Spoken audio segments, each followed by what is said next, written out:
All right, I actually finished one section that I was planning to do. All right, so there was actually a few things that I wanted to add here. We could do it during the afterburn. So this is the afterburn, okay? Actually, it says it now on the screen. This is the afterburn. Okay, cool. All right, so this is the afterburn, and this is the time when we take comments, questions, thoughts about the teaching today. I want to add some things. So when it says, let this mind be in you, how do we do that? All right, this is going to be an afterburn thing. Okay, we do that through prayer. We do it through study. Meditation, like we said, to meditate on the word, right, to meditation. What is meditation? Let's make it simple. Just be still and be quiet, okay? This is meditation. It's nothing like, Eastern philosophy, this or that, another thing. It's just sit and be quiet, or stand and be quiet. Just be quiet. It'll take about 30 minutes in the beginning, if you ever try this, to get your mind to shut off. In other words, it's going to be real noisy. Because you got a lot of stuff that you're so busy, your brain doesn't even get to sort it out. Some of you find that at night you can't go to sleep because your brain's finally got enough time to deal with some stuff that you didn't give it a chance all day long. So it's good to maybe sit quietly before you try to go to sleep and let your brain unwind all that stuff. And then after that, your mind can get quiet and you can maybe receive something. But it takes a while. And some of you are thinking, 30 minutes? I got so much stuff to do. How much TV do you watch? How much other things do you do that you don't need to be doing?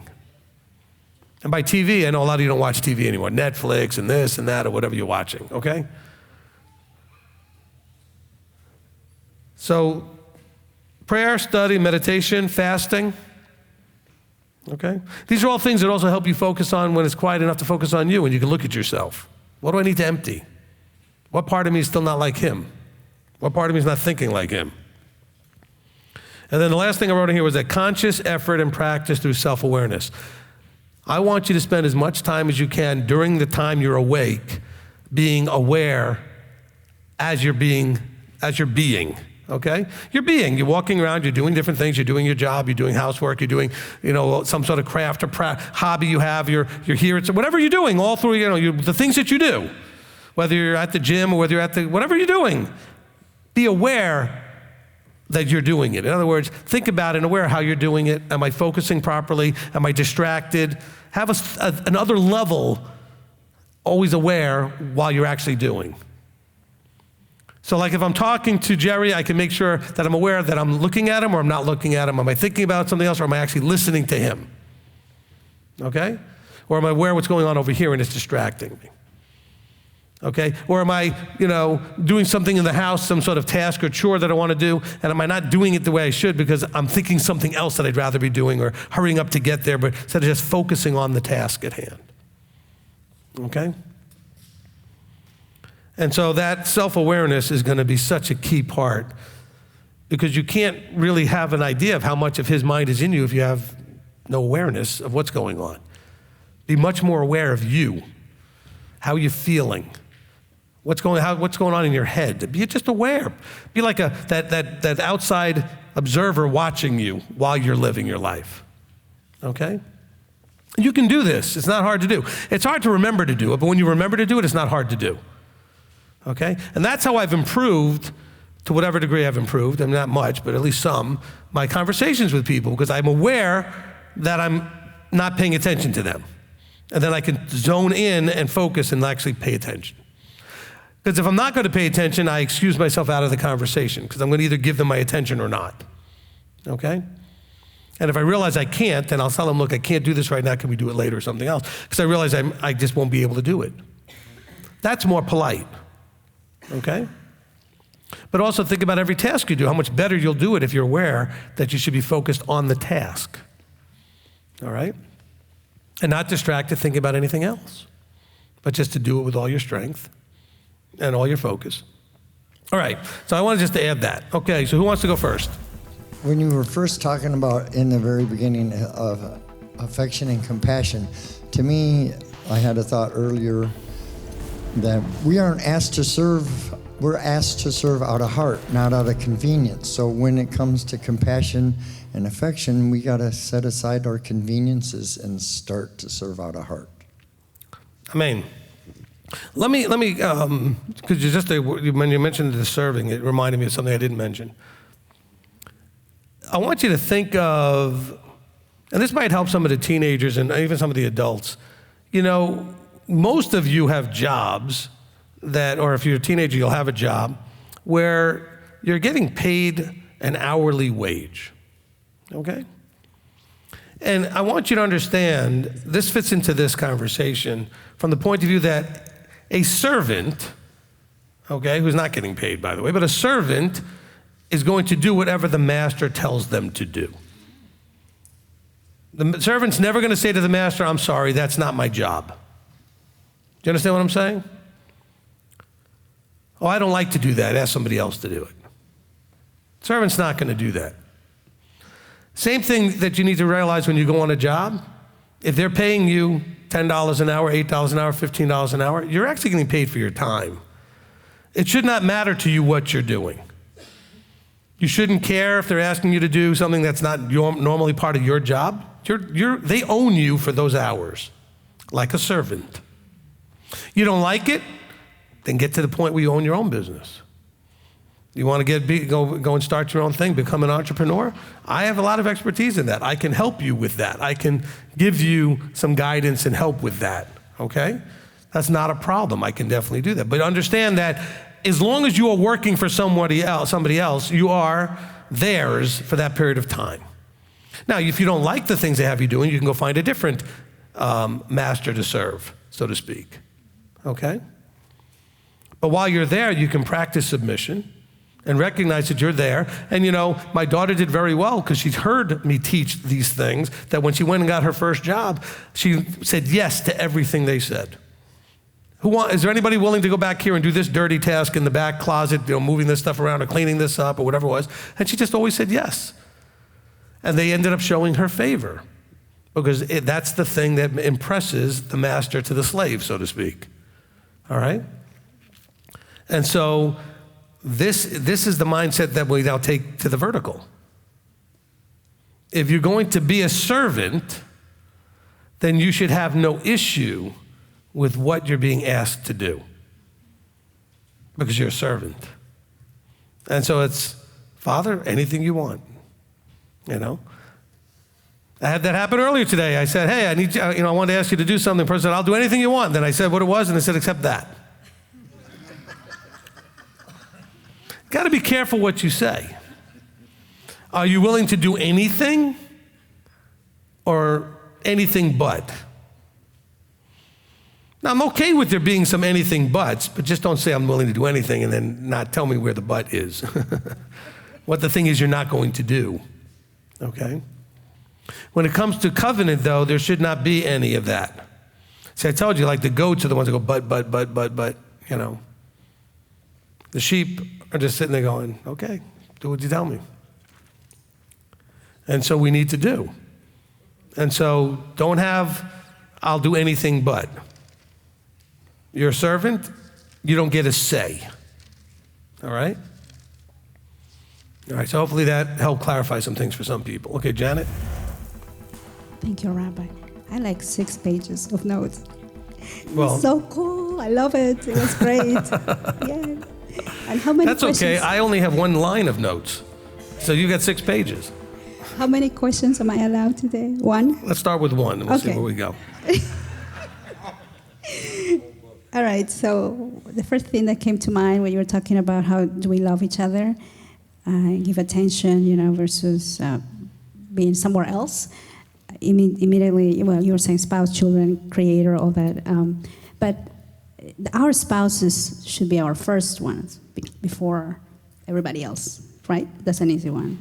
Absolutely. Yeah. Absolutely. Look, you know, start understanding that there's a center, okay, of your, I don't want to say so much the center of your universe, but let's put it that way. At the center is you. I'm not saying at the center is not Yeshua the Father, but I'm just going to make a point. You'll understand what I'm saying. And so at that center, okay, and at the core of that center, which is you, there's Yeshua and the Father center. But at that center is you, and that's going to start to extend out from the middle. The first layer extends out to spouse, okay? So that's your first experience with loving someone else other than just loving our Creator is the spouse. And then you have the children, okay? Then you have other family members and friends, etc. It starts to expand out. But knock the water bottle down. Okay, but it's got to start with you, because you're not going to love your spouse properly if you're still having emptying yourself issues and esteeming others issues and trust issues. Because remember, all of this stuff that the Father wants us to do is predicated on that we trust Him to do these things, that it's safe and appropriate and will bless us. That's why we are able to empty ourselves and to serve and become slaves to Him. Because we're a slave to the master to whom we serve is what we're told. So we're still slaves and we still have a master. But this master loves us and wants to bless us, and wants to give us eternal life, and teaches us the things that we need to go through that process, but He still expects obedience unto death. Okay? Now, you with your spouse, okay, especially we're talking to the ladies here, it's really hard, guys, for the ladies to do these things if they don't trust you. Okay? And ladies, you have to find a way to trust them, even if they haven't yet proven themselves fully trustworthy. Otherwise, it'd be like me trying to have a conversation with you while I'm distracted with something else, and I'm really not giving you the attention you need, and I might as well not have the conversation. All right? If you can't find a way to trust Him, then it's not going to work. It's going to constantly have problems and problems and problems.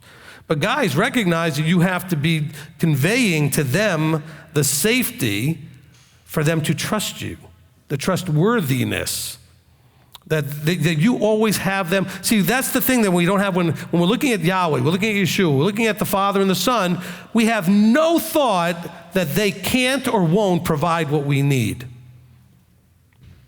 There's never a thought that they can't or won't. Now, we may not have it at all times because of what we're doing, but they can do any of the things that we need. They're capable. There's nothing outside of their ability. See, but if you're not feeling that way about your spouse, you get nervous, you get insecure. That's the thing that ladies, that's security is their main thing. Guys, you need to convey to them, hey, I've got this. We're good. It'll be okay. I know it's not perfect right now.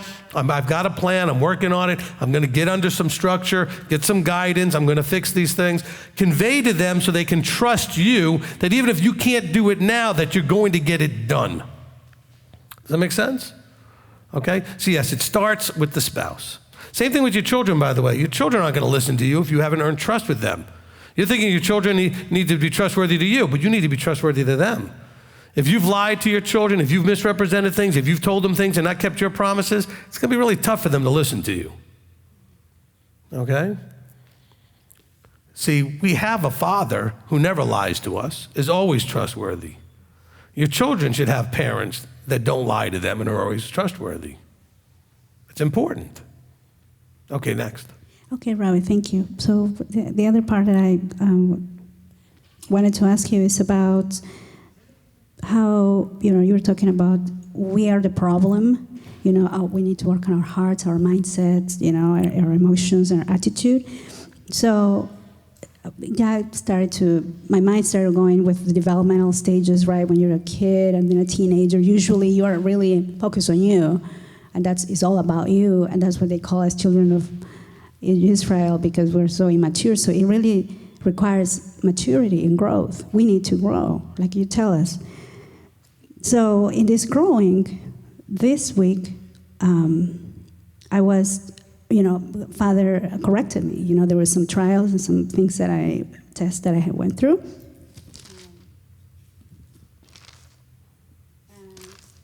I wanted to, so many pages here, but I wanted to share that because I wasn't doing what you are teaching us to do today, which I so much appreciate that you're telling us, be present, be really aware of what you're doing, of your relationship, and I wasn't. I was just going. And there was things that happened that caught my attention, and then I started to do what you just said, right? Meditate, okay, let me listen, let me be still, what's going on here? And I got it, right? There are things that obviously I wasn't doing right. And now I see it very clearly. And that happens to me in Shabbat a lot. I don't know if that happens to other people, but on Shabbat, I was telling my husband this morning, it almost feels like the communication is so fluid, and I get so much from it. And I'm just very appreciative that you're teaching us this, because it was exactly what I was going through this week. So Amen. Thank you so much. Amen. Yeah. And there's one more thing that I wanted to ask you, which is when you were talking about how, in Deuteronomy it says that you first fear him and then you walk in all his ways, you love him and serve him. As you're walking, this is happening to me. I've noticed that as I'm pursuing, not walking, but pursuing Torah, I'm noticing that I'm becoming more and more in love with him. Like you were saying, before as a Christian, it was more like an infatuation or an emotional connection, like something. It wasn't real. It was very superficial, but now it feels so different. And do you agree with that as we walk Torah, that the love starts to get grower and stronger? Yes, absolutely. Yeah, thank you. Absolutely.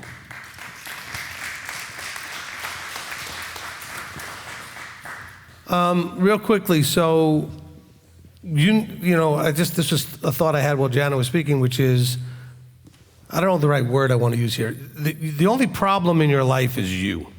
Everything else are challenges that either A, will resolve themselves, or B, they won't and they'll be okay, or there'll be things that will exit your life at some point. But as far as, so don't say, well, my spouse is my problem, or this one's no, the only problem is you, okay? Whatever your spouse is doing either will fix, not get fixed, you'll get together, you'll get divorced, whatever it is, that'll all resolve itself in some way. Okay, you get counsel, whatever it is. If it's your children, if it's your job, all things will eventually resolve themselves. The problem is how you respond. That's why I say you're the problem. Because when you choose to not see those things in those ways, count them joy in the trial and all the other things, they won't be problems anymore. They'll just be challenges. Okay? And those situations which are challenging, look, if you're married, you decided to go into a challenge. Okay? I should tell people that at the chuppah. The challenge begins. As soon as I say, and I now introduce Mr. and Mrs., the challenge begins. Because putting two people together is challenging. It's not a problem, though. The problem's inside the individual, how we respond, how we see, what the emotions do, and that emptying, if we're not emptying ourselves, if it's too much me going on in there and whatever. So just realize that ultimately, each one of us, that's where the problem is. Everything else is a challenge that's designed to help you deal with your problem. Okay, and Abba's allowing it or causing it so that you'll deal with the problem. But you're the problem. I don't mean you're the problem like to everybody. Like you are the only problem you have in your life. Everything else is challenging. Some of those things are really, really challenging.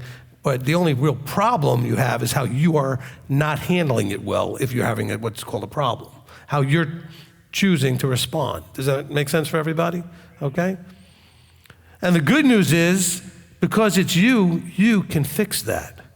You can't solve all the challenges necessarily, but you can fix how you look at them and how you respond to them and how you feel about them. That's the good news. You can't control, I said that earlier, all the stuff out here, you can't control that, but you can choose to be calm in the storm, okay?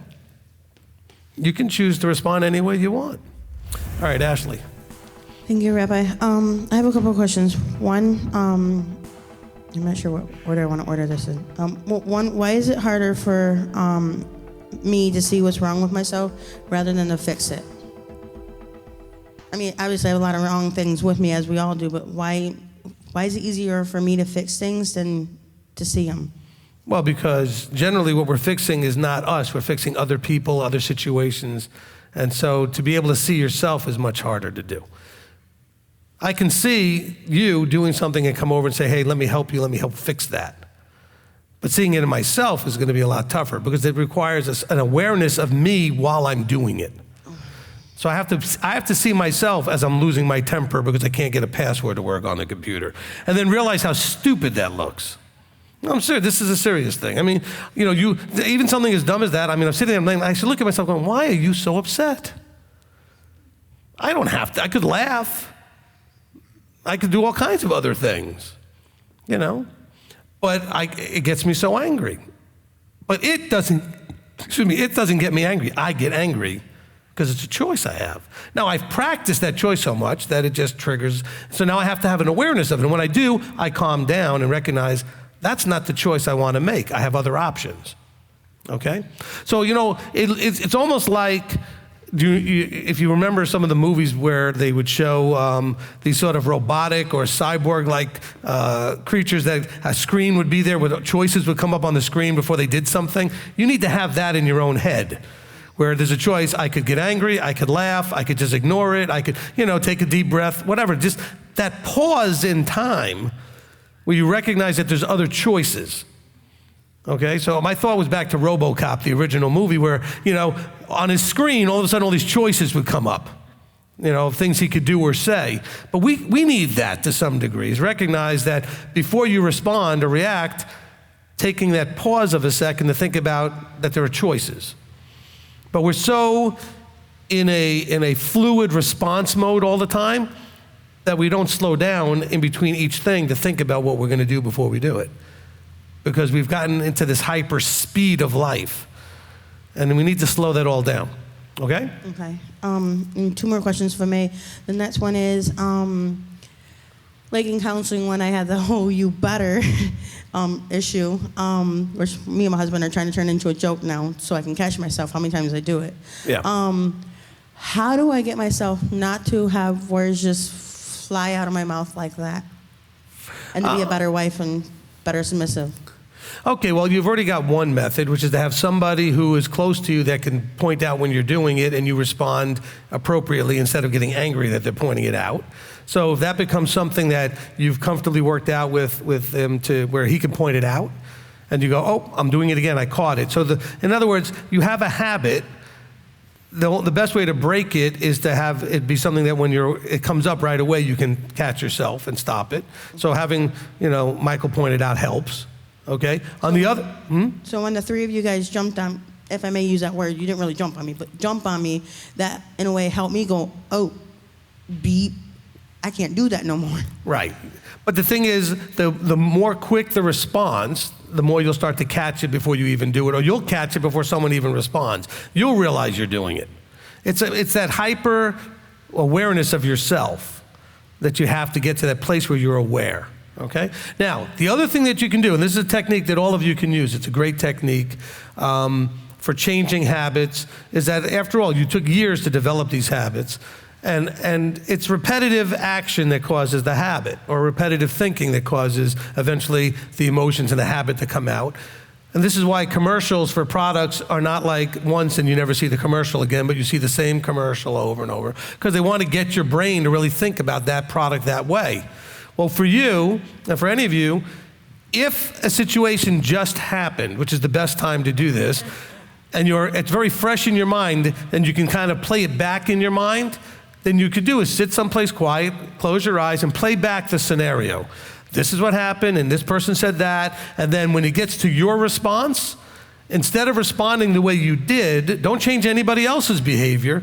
Choose different words and practice in your mind responding differently or speaking differently or whatever it is, feeling differently. So like, for example, I had a problem getting my password, let's say, and I got all angry.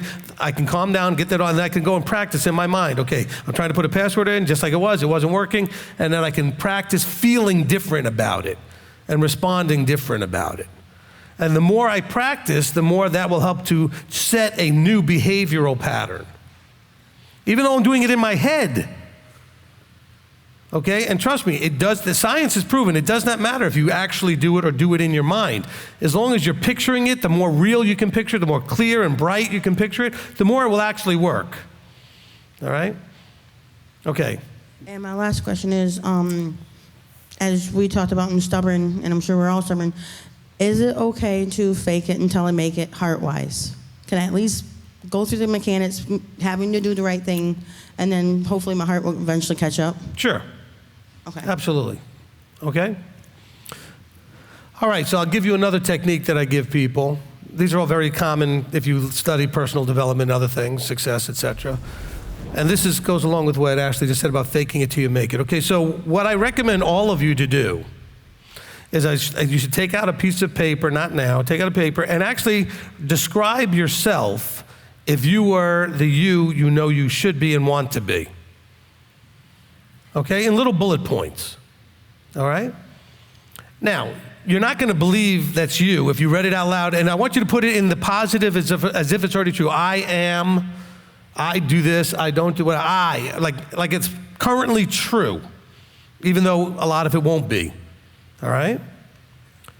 And I want you to read that out loud to yourself at least once a day. More times is better. Read it out loud so you're saying it and hearing it, and try to fake it till you make it, to have the emotion about how would you feel if it was true? Because the more emotion you can put into it, the more it actually goes into your brain more strongly. Now, in the beginning, you're not going to believe some of the stuff is true because you know it's not true. And so it's going to be hard to get the emotion behind it. But if you keep doing it, and the more you can kind of start to really feel like you would feel if it were true, the more it kind of ingrains itself and actually takes into the reprogramming. So when you want to reprogram your head, okay? So yes. All right, who's next? Okay, Chris? Thank you, Rabbi. I feel like the teaching is, I thought about priming. It's like priming your mind, or how you prime a system for something. So I feel like this week I'm going to go forward with this. And I had a couple questions. So one is about the two different types of serving. So there's the submissive serving and the leader serving. Does that mean that even at the top of the chain, even the father serves in a sense through leader serving? Yeah, the father's doing that level of it at the very top. He doesn't have anybody to submit to, but it's his good pleasure to serve and to provide and to, care for and all the things. He sets that example to Yeshua, who then sets it to us. And that's why Yeshua says, when you see me, you see the Father. Okay? Okay, I need to think of serving in that way because my mind just kind of defaults to the servant, the opposite side of it. Okay. And the other question is, so you say that everyone is in the middle and everyone submits and is submitted to, but in my position and in most areas of my life, I don't think I have any area of my life where I have authority over a person to serve as being submitting, or not submitting, leadership serving. So what would you say to a person in their 20s, not married, that kind of situation, if I want to practice leader serving? Okay, so for you, knowing that you will have that at some point in your life, the main thing is that you are aware of the skill sets and the mindset. It's really a mindset, not so much a skill set, that you have to be a leader, in that way a serving leader, okay? And also then to observe those that are doing it. And so you can see what it looks like in observing it, so that you have those references for when you have that opportunity. And you're still not going to we really don't learn things till we do them. Okay? You can have information till you do them, but the reality doesn't kick in until you actually. It's like, if you've never been married and then you're about to get married, you really don't understand, no matter how many books you read and how many people you talk to, what that's going to be until you get married. You can learn all about children all you want and seen everybody else's kids, but until you have your own, you really don't know. You know some things, up to a certain point. And so you will have a leg up on those that had nothing, who end up in a position of leadership and end up being lousy leaders, because you're going to learn from the things I've been teaching and observing, what servant leadership looks like, okay? And then you'll start to put it into practice, and if you have a good position in the vertical with somebody above you to mentor you, to ask questions, then you get the guidance when you're doing the leading that you're doing. Okay, whether it's getting married and having a wife or whatever it is that you have to now understand how to serve and lead, you can have someone to counsel with to help you with that. Which is why I told all the guys, a lot of you have just completely missed the boat because you don't come and get that kind of help. I don't know if it's pride or ego, which is probably most of it, or what it is, or embarrassment, which again would be pride and ego, but to admit that you don't know what you're doing and you need help. Not that you don't know anything about it, but that there's areas and things that you don't know what you're doing and you need help. and to go and get help, okay? And not just generally, hey, I'm a husband now, what do I do? But just like I'm running into this struggle in knowing how to handle this as a husband, or handle this as a father, or handle this as, come and get some guidance. You may be struggling at work. Maybe all of a sudden you got a position of authority at work, okay? And then you come and get some guidance on how to handle that better. I don't know. But just come and ask somebody that has the experience that you don't and get guidance, okay? And don't just ask anybody or everybody, but you should get someone who actually has the qualifications to answer your questions. All right, so did that answer your question, Chris? Okay? All right, next. Okay, Amy? Thank you, Rabbi. I just really have some comments. I have been putting into place, or practice, I should say, things that you have been telling us to do every week, which I also do personal development every morning while I'm getting ready for work. And it's been super helpful. And one of the first things I learned is that I had a victim mentality. And when he went through that, I thought, oh my gosh, I'm like, every one of these, I had no idea, So it was interesting because Ashley said, well, how do I know if I'm doing these things if I can't see it in myself? So it took that, that podcast to point that out to me, because I really didn't know that. So I've really been working on that. And one of the other things he says continually is to the things that we're afraid to do the most, that's the things we need to do to make sure that we get done. And so I've really been challenging myself in that area so I can grow. And then there was a couple more, I just lost my train of thought. But when Ashley got up and asked her question about faking it until you make it, I want to encourage people, because I came to you when I lived in New York. I was ready to literally take one of my coworkers outside and beat the snot out of him in the parking lot. And I called you and told you exactly that. And you said, well, you can't do that. And I said, well, I know. That's why I'm calling you, because I need help. But I'm like so ready to do this. And I knew I could, I would have taken him out. And because, I was very angry. So, you know what I'm saying. So anyhow, the first thing you told me was to thank Yahweh that he has allowed this situation to happen so I can work on myself. And then there was like a list of 5 or 6 things you told me to do, and I wrote everything down, and I was diligent to do it. And one of them was to fake it until you make it, you said. Amen, yeah. So I did, and eventually my heart did change, and I felt really bad about the way I could see that I was treating my coworker in a way that obviously would not be Yeshua-like, because we were kind of going at each other. I allowed him to kind of egg me on, and eventually it turned around to where I felt pretty bad for him, and I went to him and apologized to him for the way I had been treating him. And he told other coworkers that really meant a lot to him, sure, that I went and did that. So I do want to encourage people to do what you say, because you will reap the benefit in the end, but you have to, it didn't happen overnight. Right. I mean, it took a while, Appreciate but I it. got there. So I just Good. wanted to say thank you. Good. You're welcome. All right, and Billy, let's make a note of that's what we need to do the next time we want to beat the, okay, never mind. See, I knew there was a process. I just couldn't remember. I gave the recipe to Amy, and she had the recipe for that. No, I'm kidding. Now, bear in mind, though, just for clarification, you'll see the importance and the subtlety of this. When she said what she was wanting to do, and I said, you can't do that, I didn't say, well, you can't do that. I said, well, you can't do that, but you have to now, what can you do, though, okay? And get that mindset instead of like going, oh, no, you can't do that. Well, because I knew she wasn't going to do that. But the whole thing is, why are you feeling that way? What's triggering it? What's underneath that? What's going on? Okay? So that we understand that, all right? And so that's very good. I appreciate that you shared that situation there. But notice the most important thing that she did. She called for help, okay? And the second thing she said was, and it worked. Okay? Anyway, who's next?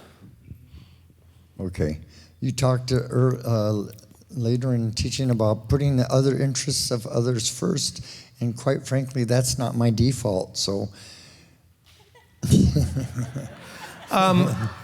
That's nobody's default.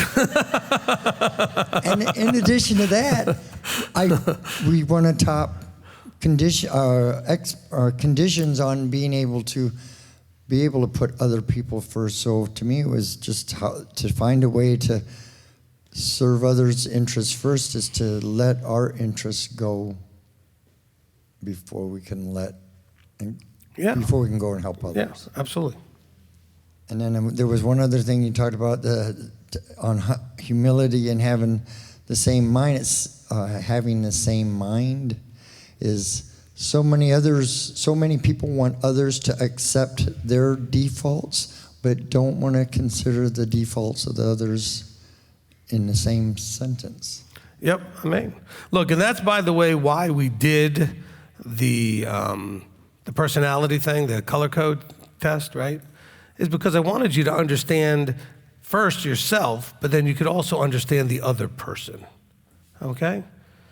Because if the other person's personality style is the reason that you're struggling in whatever way you're struggling with them, or yours is not matching up with theirs and that's why they're struggling, then instead of getting mad at them, just recognize that's because who they are and who you are at that situation are not flowing all that congruently.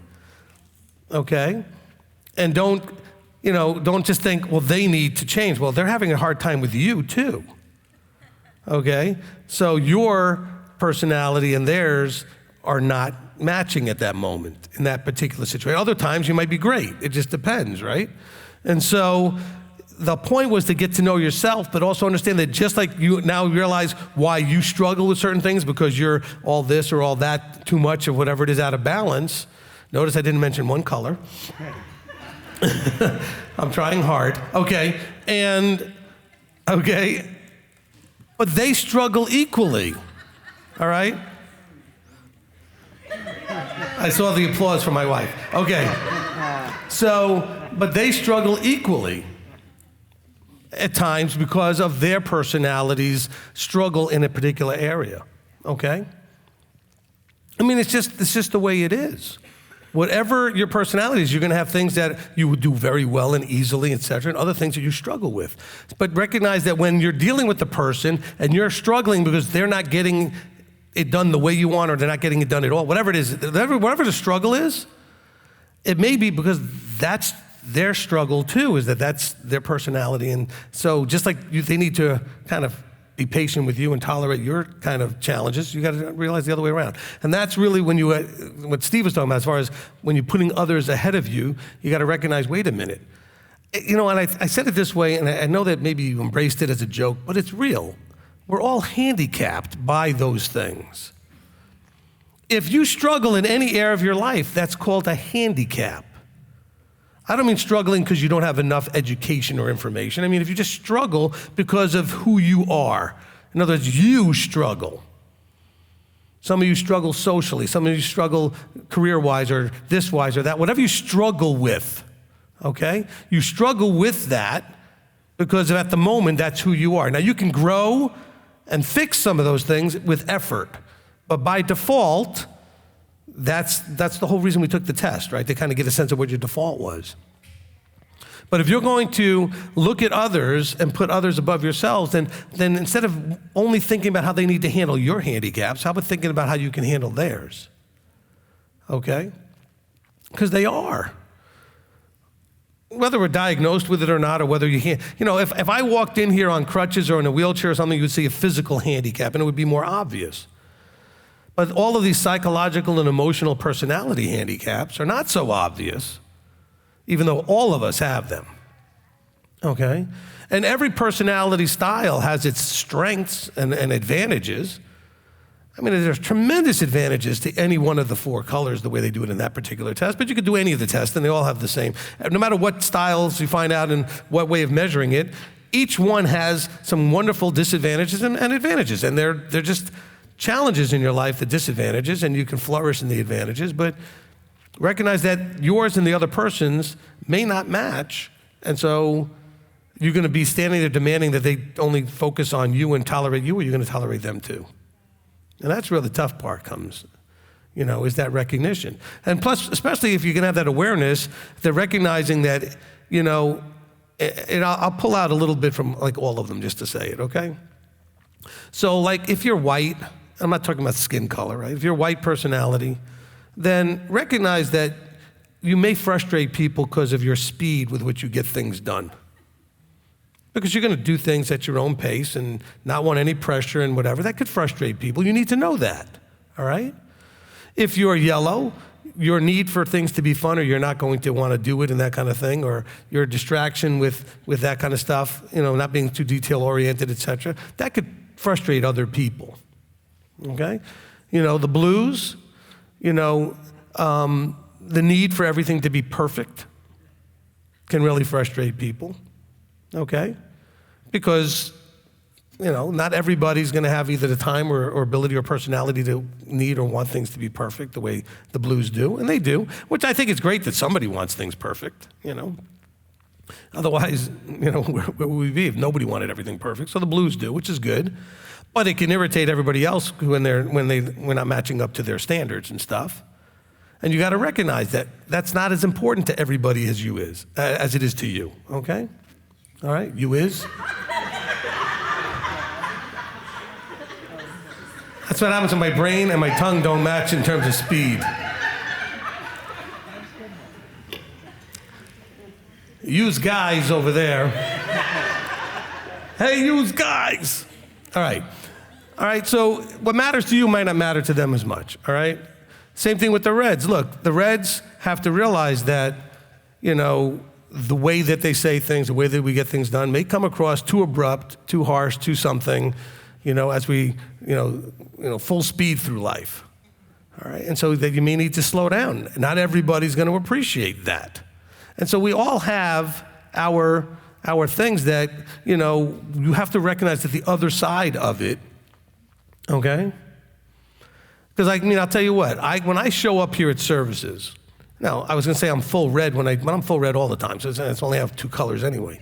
But when I show up, it's really hard for me to be aware that other people, when they see me, are going to want to stop me, interrupt me, and say hello, and say hi, and all that, which is nothing wrong with that. I just want to do things that I need to do once I first get here.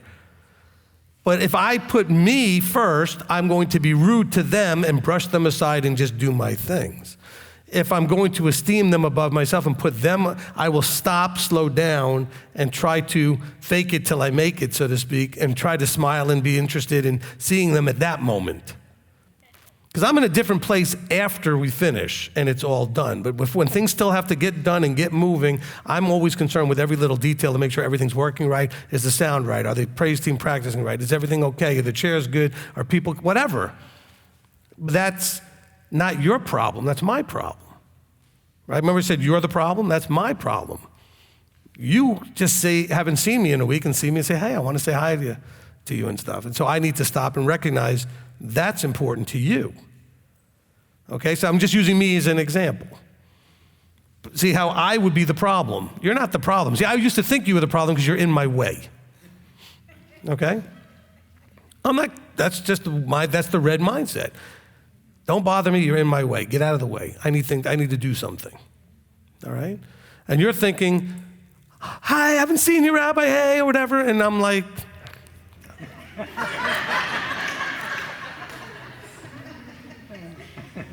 I'm just being honest. Okay? And it's not because I don't care about you. I just don't care about you at that moment. Why? Because this personality style is focused on whatever, like the arrow leaving the bow, and can't focus on anything else.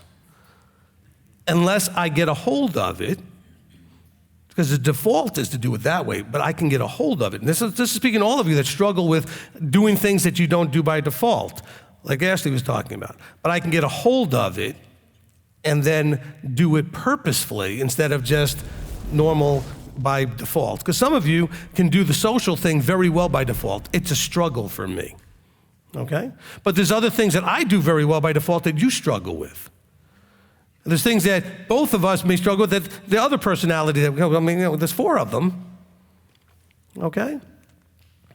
And so there are advantages and disadvantages to everything. So, but if you can recognize that what you're doing may be a disadvantage to the other person, or what they're doing which is bothering you, but that that's just their personality, and you can try to adjust to them if you can, this is how we esteem others, okay? So hopefully that made some sense and tied things together that we've been doing for 2 years now, all right? Because the whole point of all of that was not just to be fun, which it was, but to really get to know and understand why we are good at some things and why we struggle at others, okay? And there's all groups of us, and in this particular case, they grouped them into 4 different categories by color, right? And those categories are pretty consistent. The people in those categories are very similar in a lot of ways, okay? But I want you not just to understand you, but I also want you to understand your spouse, your children, your coworkers. And then you might be able to interact with them better when you realize, oh, I realize now why they frustrate me, because I'm this color and they're that color, and that doesn't really match in this particular project. So how do I adjust to that? You can't make them adjust, but you can adjust to them, okay? I'm red, they're white. How do I get the white to speed it up a little bit? Let's say, for example. Because I recognize they're not wanting to do that necessarily, but they want peace, so they don't want to argue and fight about it either. So they're going to yes me to my face as much as they can, walk away, and then do whatever they want, or nothing. And so I have to find a way. I'm not picking, I'm just giving you a situation. So how do I work with them to get them to give me a yes that's a real yes, but allows them to have a little bit more time, speed them up a little bit, or whatever it is, okay? Maybe you're dealing with a yellow. Figure out a way to make it more fun, or have them think of it as being more fun, or whatever, and they'll want to do it more, whatever it is, okay? So let's, if it's a blue, show them that you want to make sure it's perfect, that you're going to do it right. Make a checklist and a task list. I like that stuff. Making you happy in the front row? Good. All right. All right? Because all my blues come up to me with their checklists, and I put them on my desk, and I move them over and don't ever look at them. Thank you. Okay, it goes over here. All right. I'm glad you made your checklist. And then they'll ask me, this one I get in trouble. Did you look at my task list? No. All right, anyway. So hopefully we learn to adjust to each other, because that's the only way we're really going to do well as a body, as a community, is that we have to appreciate and adjust to each other. Okay, because the same things that annoy the whatever out of you with somebody, there are other parts of their personality why you love them. And so it's a package deal. So for all you wives and husbands out there that think somehow, I'll just go get somebody else with a whole different set of problems, plus you're still bringing you. So maybe you went and found somebody different enough from the spouse you're already getting annoyed with, but they're going to have a whole different set of things that are going to annoy you. Because people are people. Okay? And there's no getting around that, which is why people that have gotten divorced tend to have gotten divorced 2 times, 3 times, 4 times, because they don't get that the people are not necessarily the problem. Now there may have been those places where there was an abusive thing and that had that, could be changed. But if it's just this personality clashing thing going on, okay? Some of that stuff you got to realize it's going to happen with anybody. There's no getting past that. You're still bringing you, and they're going to bring whatever handicap they have. And so 2 handicapped people are going to have to figure each other out. Period. All right? And so that's the only way for success in all this. All right, live stream. Oh, wait, Shaquez, you had something? We're going to have to go to live stream first next time. Otherwise, we never leave time for them. All right, Shaquez. Answer to that problem, by the way, is all you guys just have to move here. Okay. Go ahead. Just about the counsel to Chris for men practicing the servant leader role. Would the same apply for women, particularly if you don't have any children, so you have no natural way to practice that? Yep. And watch the other women and see how they, find some good examples. okay, and learn from them. You can also practice, the other side of it by getting under a covering if you don't have a husband to do that part. But as far as learning the leadership part, find some of the ladies then that are setting good examples, and then learn from them. Okay? Billy. I'm going to make it quick. I just want to say, Rabbi, I really appreciate all that you do in serving under you. I had some time with the Father this week asking him, was it appropriate?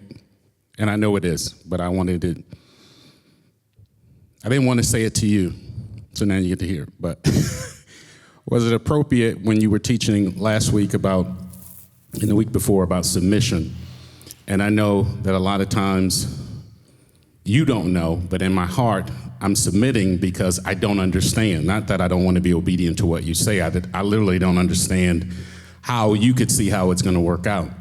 So Abba had to reveal to me that it's not for me to see how it's going to work out. It's for me to learn from you in the structure how you see it, so I can then learn, which caused me to do what you said today, was to empty out myself on a daily basis, that I can learn from you and understand your mind and your heart for what Abba is doing through you, that I can better serve the people. So, of course, after every time he speaks and gives us instruction, then comes the test. So this week was my test for what he said the week prior in submission and doing what you say do, even when I don't understand it. So he allowed me to understand it through some different situations this week in a test. So at the end of this week, in my time with him, I said, okay, I feel like I'm a police officer again. Because when the day starts, by you giving me the authority that you've given me, all different kind of situations happen throughout the day. And they all vary from different emotional standpoints from the people in the different situations that we deal with. And I was like, wow. From one minute I have to be stern with someone, and then the next minute I have to be loving with somebody else, and the next minute maybe it's a kid from the academy that I'm encouraging, or a parent, or somebody on the phone, or somebody that walks in that's a visitor. So these different changes throughout the day. And I said, oh my gosh, is this what Rabbi deals with? When he's here, this is what he deals with. And I was like, I've pastored, but I never did it full time as you do. And to see the different things that you do, it allowed me to understand about submitting even when I don't understand, emptying myself so I can then learn from you and get the proper instruction. So I do appreciate you, and thank you so much. And that goes for Rebison as well, because I learned she'll text me or she'll throw some things in the mix on a daily basis, and I have to take them all in, as well as with the instruction that you give me and the things that happen, and make them all work. So I really appreciate both of you, Rabbi Tom and Rebson as well, because she's outside too, right before 9 o'clock giving me her list. But I really appreciate being able to be in a place and get the training, get the learning, and pouring myself out that I might receive what Abba has through me through the structure. And last but not least, for all the people that have called in and scheduled counseling simply because they heard me say that Rabbi is not the same way that you see him. Some people think he's very strong, and he is from the mic, but he has to be.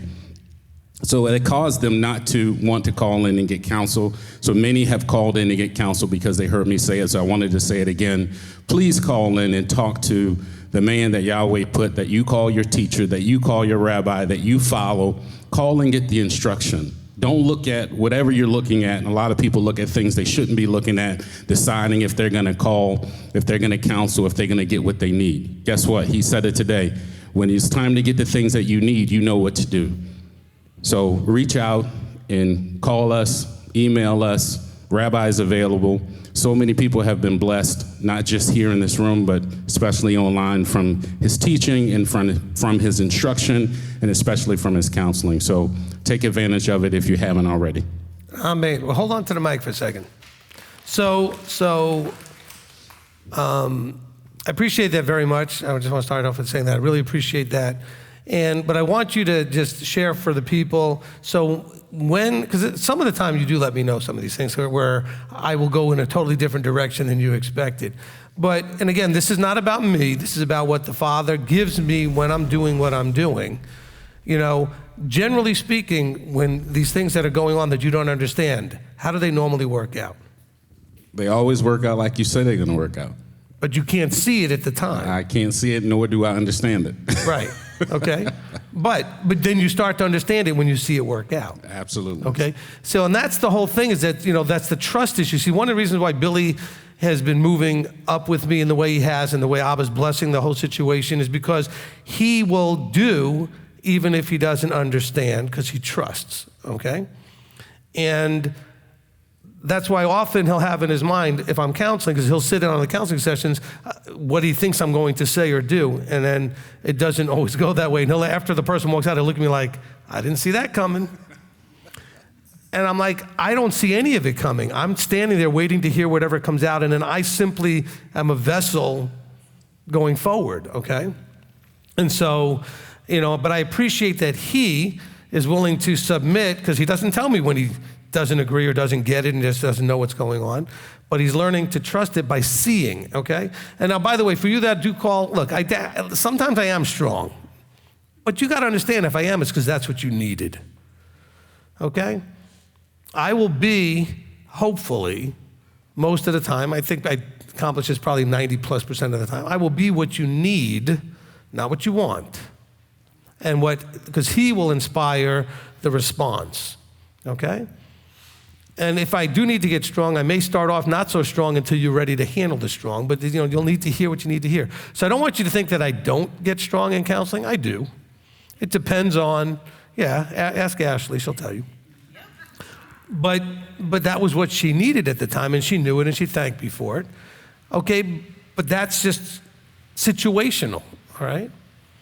Because you're not coming to me, you're coming to him through me as the representative at that moment for that, okay? And so I trust, as you should be trusting, that he's going to put the words in my mouth for you. That's what we're hopefully all trusting at that moment, all right? That it's not me, okay? All right? But the reason I brought up the thing with Billy is I want you to understand the same thing will hold true with you. You may not understand what I tell you to do or ask you to do or tell you not to do or whatever it is. But if you would do it, the understanding might come later. And there's other people that have counseled with me over the years that didn't always agree with or like what I had to say, but through submission, it works out. Okay? And that was the lesson that's there. Abba's going to bless your behavior. I guess that's all I want to say there. He's going to bless your attitude and your behavior. Not just, because I have all the magic answers. I don't have any thoughts about any answers till you ask, all right? And sometimes the things that come out of my mouth, I didn't expect either. The same thing when I teach. I try to just allow him to use that. So I really appreciate Billy mentioning that, because this is an important thing that you get. To hear him say, I don't, on a regular basis, I don't understand what you're doing or why you decide a certain thing, but later, that's why I wanted him to give you the later part. 2020, on the hindsight, works a lot better than thinking you have to understand up front. That's why Yahweh asked them to agree before he said anything. They had nothing to evaluate whether they liked it or not. They just were evaluating him. Do I trust him?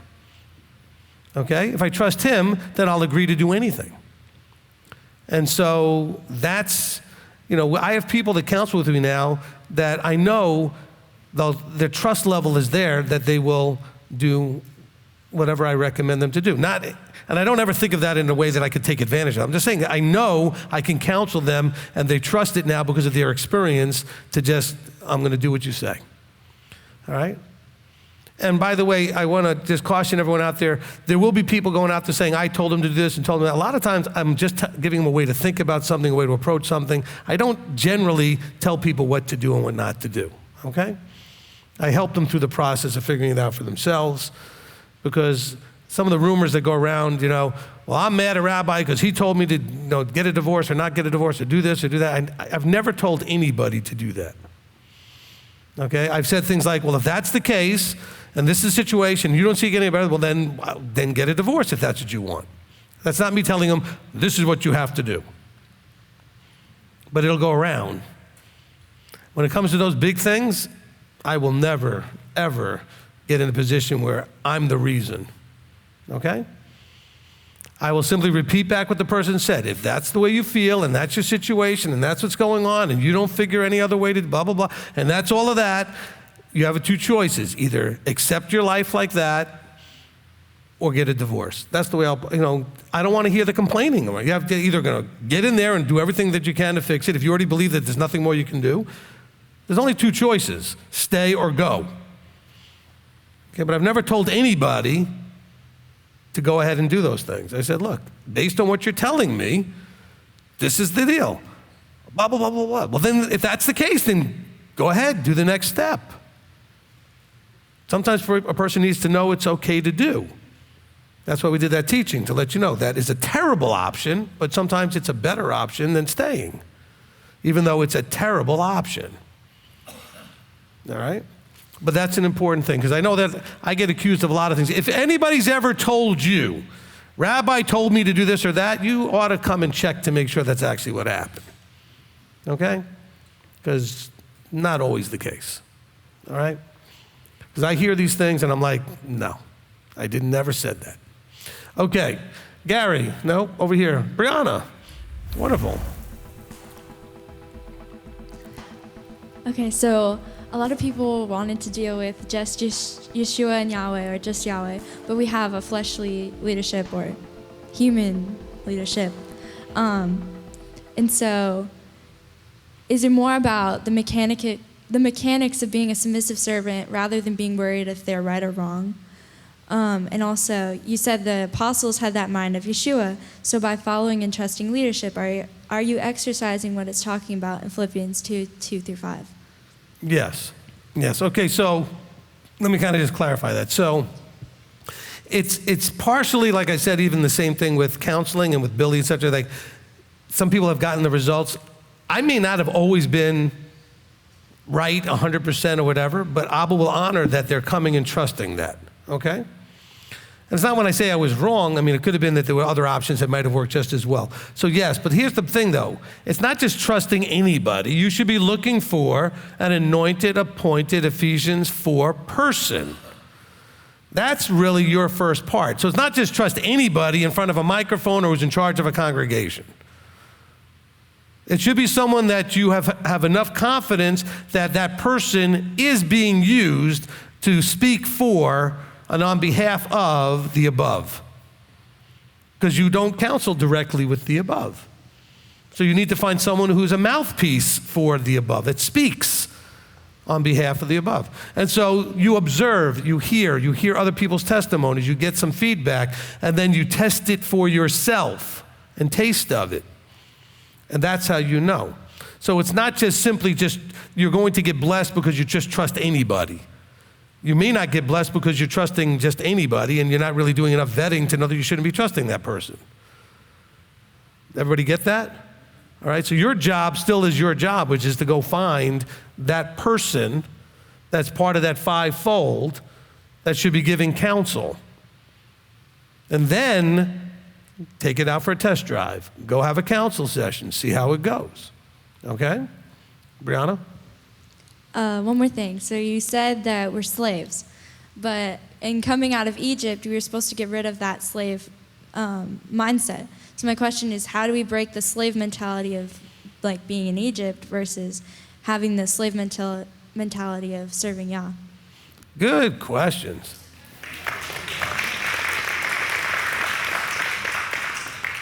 That's my daughter. Okay. All right. I think the way we would answer this goes actually to one of the comments that came from over here. I think it was from Amy, which is the slave mentality in Egypt was a victim mentality.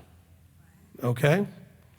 And the victim mentality is outside's fault. I'm being the victim. They're doing this to me. All of this is being done to me. None of it's about me. None of it's my fault. Nothing is that. It's all, I'm the victim. And so as a slave to Egypt, they were all in this victim mentality, okay? And they had to learn to be slave by choice, servant by choice, because of the loving, trustworthy master to whom we would serve, who is then going to bless us through our obedient choices. Now, this is not the same harsh taskmaster as in Egypt, where if you didn't jump when they said jump, you got the whip or you got the rod. This one's going to let you see that your choices don't work. And then you may turn around and ask him for help because his choices do work. Okay? But that's a good question. Sometimes you have really a struggle when terms are used in Scripture and they are the same term but are being used in very different ways. So that was a really good question. So I would say think of it from the terms of the voluntary servant that Scripture talks about that wants to go and stay with their master, and they put the ear to the awl and they put the hole in the ear, etc., because they're choosing to stay with their master. So a slave by choice, okay, as to a slave without choice. And then the mindset of the slave by choice is that I do this with joy and pleasure because I want to be here, versus the other one that is the victim mentality. I've been put here against my will. I don't like doing this. I hate my life, and this is all their fault, and they're forcing me. And do you understand what I'm saying? And that's the wrong mindset, okay? Good question. Okay, Ashlyn? Oh, good. We're going to go through the teenagers now. Okay, so when you were talking about when you used to be too attached to your items, I'm like the complete opposite. I'm not attached to, like, there's very few things that I own that I wouldn't be okay with getting rid of. So my question is there a line between being too attached to worldly things and not caring about your worldly things at all? And if so, what things are necessities and are okay to prioritize versus just stuff you want or are attached to? Okay, good question. All right, so I think there's two different things going on here, Ashlyn. Okay, so you have attachment, which I don't think we need to be attached to anything. Okay, stuff we don't need to be attached to. But I think we should have the appropriate ability to care for or take care of an item, so we learn to appreciate the value of something. So, for example, now that you're driving, taking care of your car. Okay, you could have a car that you don't take care of and it looks awful and it's dirty and it's not maintained right. So there's a caring about, valuing something you have as opposed to being attached to it. Okay, there's a whole different set of emotions. So I think we should not be attached to any of the fleshly, physical things. There's no reason to get attached to things. Things are just things. As a matter of fact, every time you've seen any disaster where a tornado or a hurricane has wiped people out or any kind of thing like that, they lose all their stuff. And a lot of them surprisingly handle it very well by the time you see them because they realize I'm alive and the stuff wasn't that important. It's sad that I don't have my stuff, but it's just stuff. But on the other side of it, for you teenagers especially, but learning to care for something, it'll last longer, it'll function better when you have stuff, how you maintain them, okay? Like, for example, even something as simple as books. I know you guys don't read books, they're not on digital.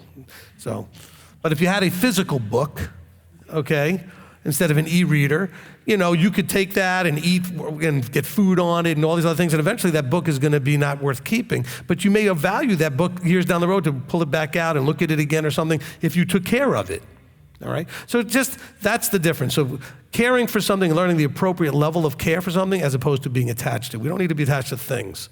Put all of that caring that you would normally in attaching to things to people, okay? Let yourself get much more attached to family members and people appropriately. All right, good question.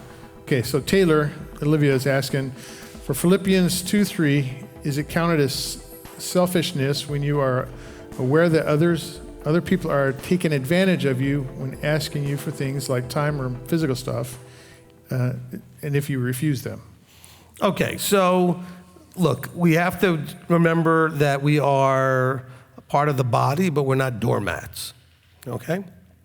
If you recognize that someone is wanting you to enable or entitle bad behavior or be codependent with some of their bad behaviors or takes advantage of you, at some point you need to create boundaries. And boundaries is not esteeming others above yourself.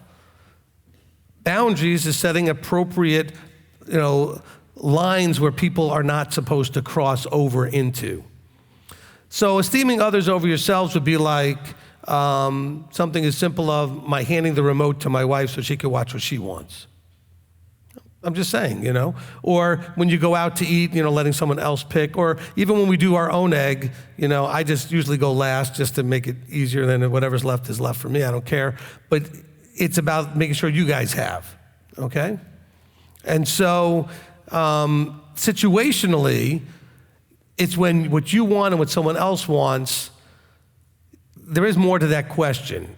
It really has to do with enabling, entitling, and all those other things. So it's not, like everything else in life, it's not simple as you would like it to be. So it's a good question, and it requires more of a situational description as to how to handle it, because every situation is just going to be a little different. But you should absolutely learn and study about having, because we have a hard time with this, having appropriate boundaries, okay? There should be lines only certain people can cross over through in terms of relationships with you, and there needs to be boundaries. There's certain things that my wife and we can do that I can't do with anybody else. Something as simple as just walking over and putting my hand on her in any way. I shouldn't be doing to any other woman. Do you understand what I'm saying? Those are boundaries. Okay? And so there are things that are appropriate with friends, there are things that are appropriate with coworkers, there are things, but there are boundaries. So, if you're my coworker, that doesn't mean that necessarily we're friends. And if you're my friend, it doesn't necessarily mean that you're my family. And there's different levels of relationship, and you have to have those boundaries, okay? All right? Some of you struggle with your parents with that because your parents still want to treat you like you're 12, but now you're 42. And then you have to help them understand there are boundaries, that now that you're an adult, you have a different type of relationship with them than when you were 12, okay? All right, so that was a good question. You want to sneak another one in, or is that good?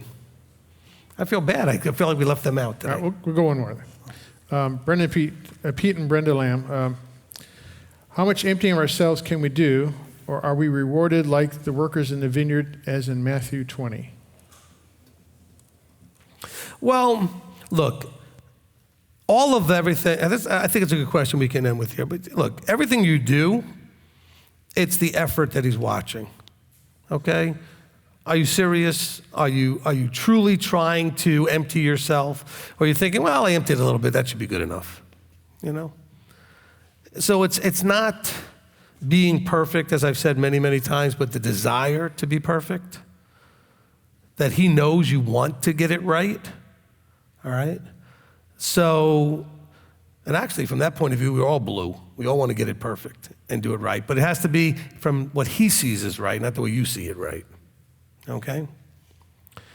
And so that's the big thing for all of us, is to recognize that, as you're going through this process, whether it's emptying yourself, whether it's humility, whether it's observing something to the best you can, it's the best you can, making the effort. And hopefully over time, you can do better. If I started, say running a mile, okay, and I'm out of shape at the moment, so, let's say it took me, 10 minutes to run the mile, because I got to stop, I'm tired, or whatever it is. Well, if I keep doing it, I'll get to go to 9 minutes, and then maybe 8, 7, something like that, right? Get in better shape. But it's going to take time and effort. And so you do it the best you can. If I were to run it right now, it would be the best I can now. But if I keep doing it, the best I can will improve to another level. It will continue to get to a new mark of how far I can go in emptying myself, in humbling myself, in observing the commandments, in loving him and loving you guys. You know what I'm saying? If I keep making the effort and wanting to continually improve, all right? So that's a good question to end up with, and I appreciate that question very much. Okay, let's get the children to come in. Yeah.